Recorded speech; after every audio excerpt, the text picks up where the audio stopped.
The Middle East and North Africa are moving through a tense mix of diplomacy, instability, and political power plays. From high-stakes Iran, US talks in Oman, to fresh American sanctions, to major developments in Libya, Iraq, and Yemen, these are the stories shaping the region right now, and why they matter far beyond it. Let's start in Muscat, where Iran and the United States have just held their first round of talks under growing pressure of possible escalation. Iran says its latest indirect talks with the United States in Muscat were a good start, with Oman acting as the go-between. Iran's Foreign Minister Abbas Araghchi said the atmosphere was positive, but stressed there's deep mistrust after last year's US strikes on Iranian nuclear sites.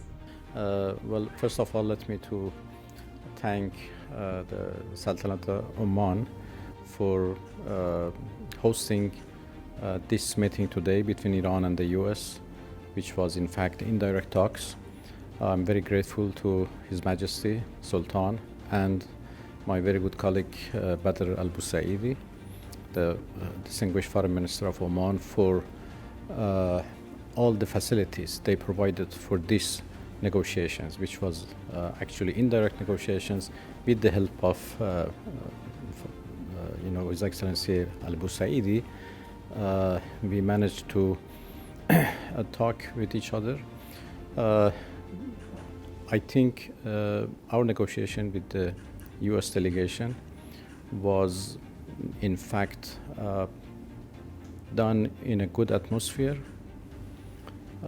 We were able to exchange our viewpoints, to express our concerns and our interests for a possible deal between the two sides on our nuclear question.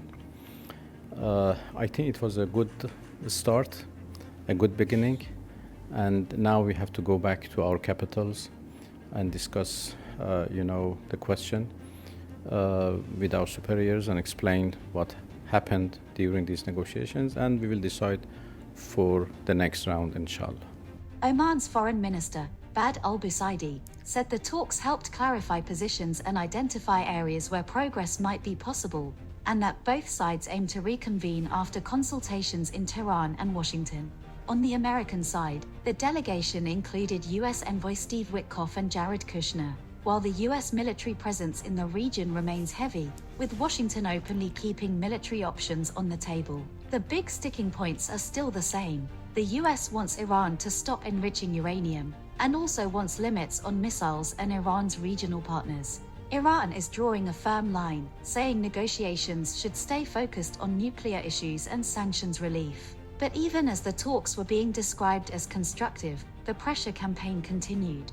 The US announced new sanctions targeting what it calls a shadow fleet involved in moving Iranian oil, including sanctions on vessels and entities linked to that trade. And within hours, President Trump also signed an executive order threatening additional tariffs on countries that buy goods or services from Iran, signaling Washington is pairing diplomacy with tougher economic threats.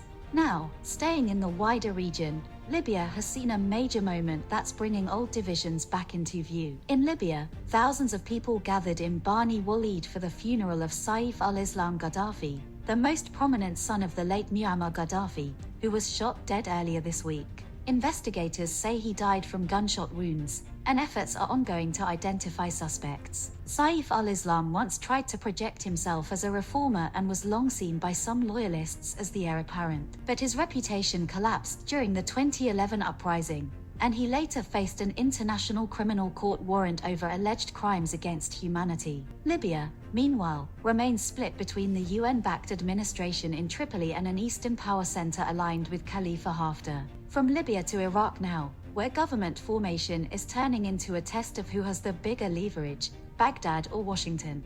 In Iraq, leaders of the Shia Coordination Framework are still pushing for former Prime Minister Nouri al-Maliki to return as the next premier, even after President Trump warned the US could cut support if Maliki comes back. The Coordination Framework says choosing the Prime Minister is an internal constitutional matter, rejecting foreign interference. But the coalition itself is not fully united, and Maliki remains a divisive figure inside Iraq's politics. The next steps also depend on Kurdish parties agreeing on a president first, because under Iraq's system, parliament elects a president who then asks the largest bloc to form a government. Until that deadlock breaks, the Prime Minister question stays stuck. And the stakes here are not just political. The US still has strong financial leverage over Iraq's economy, which is why even the threat of tougher American action is being taken seriously in Baghdad. And finally, to Yemen, where a new cabinet is being presented as a reset after months of internal tension. Yemen's Saudi-backed Presidential Leadership Council has issued a decree forming a new government, confirming Sheikh Mohsen al-Zindani as Prime Minister, while he also continues as Foreign Minister. The cabinet has 34 members, including some returning ministers and 3 women. This comes after months of negotiations in Riyadh aimed at easing tensions in the south, including with the Southern Transitional Council, at a time when Yemen's stability can shift quickly. And as politics reshuffles, the humanitarian crisis remains massive, with UN warnings that millions face acute food insecurity, and that access constraints and funding shortfalls are making the situation harder. So, from negotiations in Oman happening under the shadow of military threats, to Libya's unresolved divisions resurfacing again, to Iraq's leadership battle colliding with US influence, and Yemen's fragile political reset amid deepening humanitarian need, this is a region where diplomacy and confrontation are unfolding side by side, and where the next decisions made in capitals like Washington, Tehran, Baghdad, and Riyadh could shift the wider global balance.